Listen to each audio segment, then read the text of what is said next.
नमस्कार, मैं संतोष सिंह।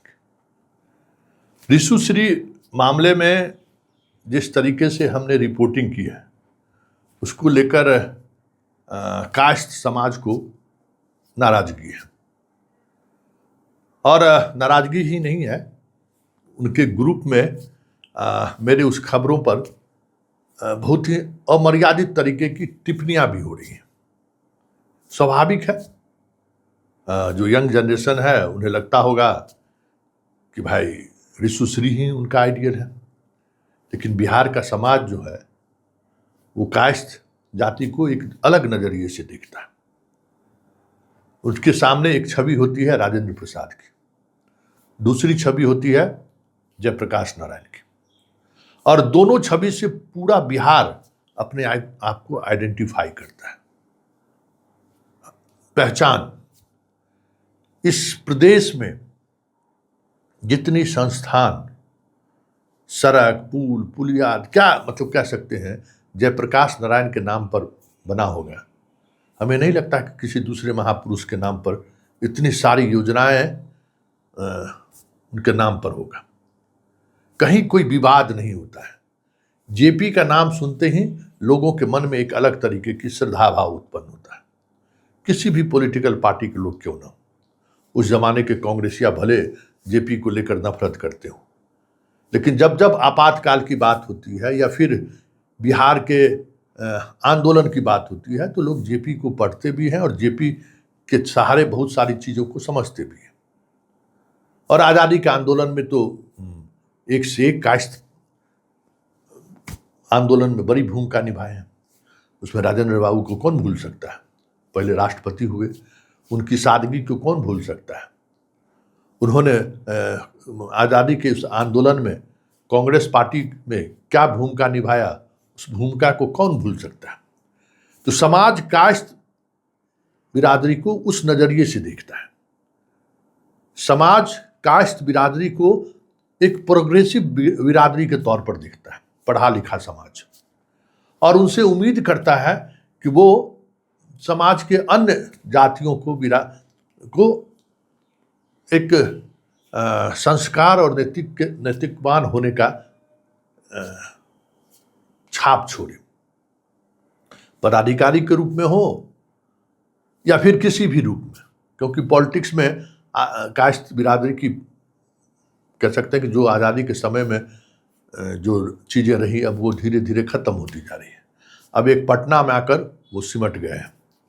पटना लोकसभा मतलब पटना साहिब और एक दो कॉन्स्टिट्यूंसी पूरे प्रदेश में है जहाँ से कास्ट समाज के लोग जीत कर आते हैं। उनकी राजनीतिक मतलब भागीदारी बहुत कम हो चुका है। स्वाभाविक तौर पर गांव छोड़कर पूरी आबादी पटना में शिफ्ट कर गए हैं। बड़े बड़े शहर में जितना पलायन सवर्णों में कास्ट समाज का है और किसी दूसरे समाज का नहीं है। सबसे ज़्यादा पलायन गांव से, गांव के गांव जहाँ कास्ट रहा करते थे सब गांव सूना हो गया है, सब शहर किसी न किसी रूप में आ गया। फिर भी आपसे लोगों ये उम्मीद करता है। लेकिन ऋषुश्री के मामले में जो एक ऐसा ट्रेंड सेट किया है शॉर्टकट तरीके से पैसे कमाने को लेकर, उस पर जब सवाल होने लगा तो लोग इसको अलग तरीके से देखने लगे। ये आश्चर्यजनक बात है, क्योंकि ऋषुश्री के मामले में न्यायपालिका से लेके, कार्यपालिका से लेके ब्यूरोक्रेसी तक, पुलिस डिपार्टमेंट तक संयोग से जांच का जिम्मा ऐसे ही अधिकारियों को मिला।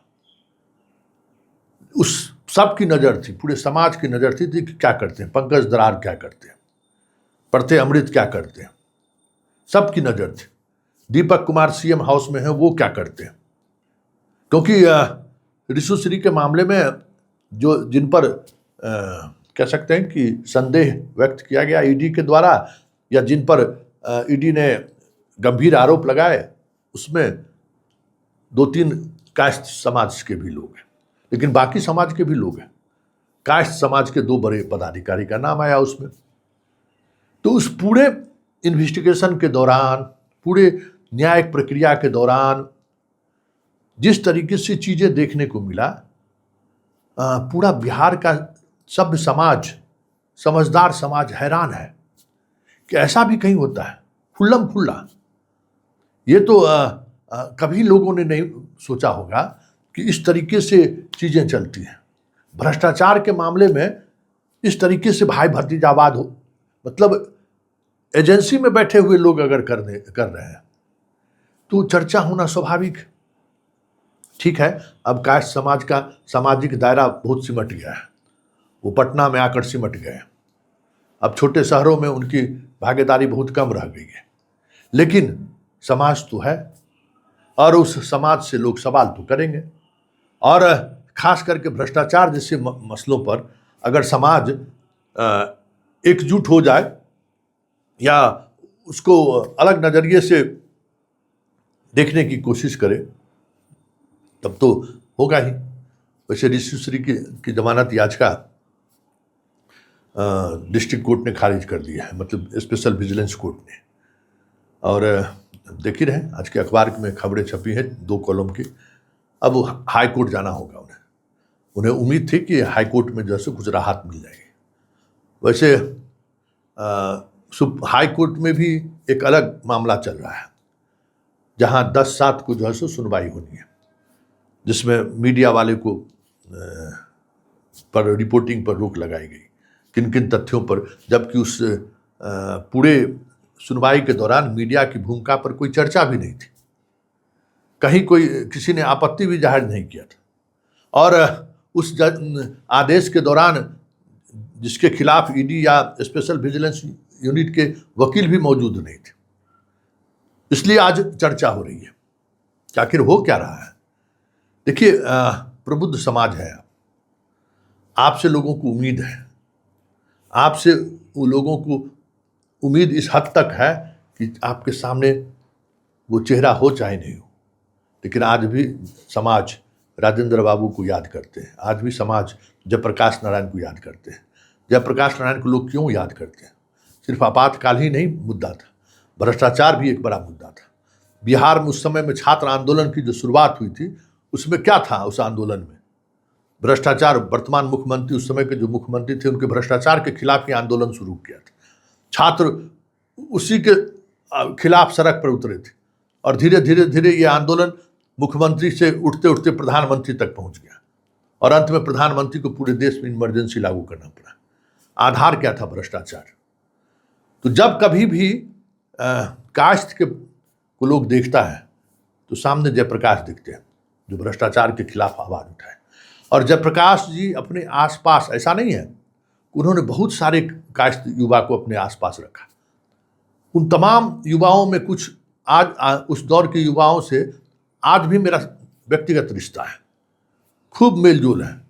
समझिए कि हमारे गुरुदेव हैं ऐसे लोग, आज भी वो सादगी भरा जीवन जीते हैं। आप सोच नहीं सकते हैं, इस दौर में भी वो गांधी और जेपी को लेकर उतना ही मजबूती के साथ खड़े हैं। आप कल्पना नहीं कर सकते। तो हम लोग उस नजरिए से आपके समाज को देखते हैं, और वो समाज अगर ऐसे बड़े घोटाले के मामले में ऋषि के साथ खड़े हो जाए तो फिर संवाद तो होगा ना, चर्चाएं तो होगी ना, जवाब तो आपको देना होगा ना, जिम्मेवारी तो तय करनी होगी ना।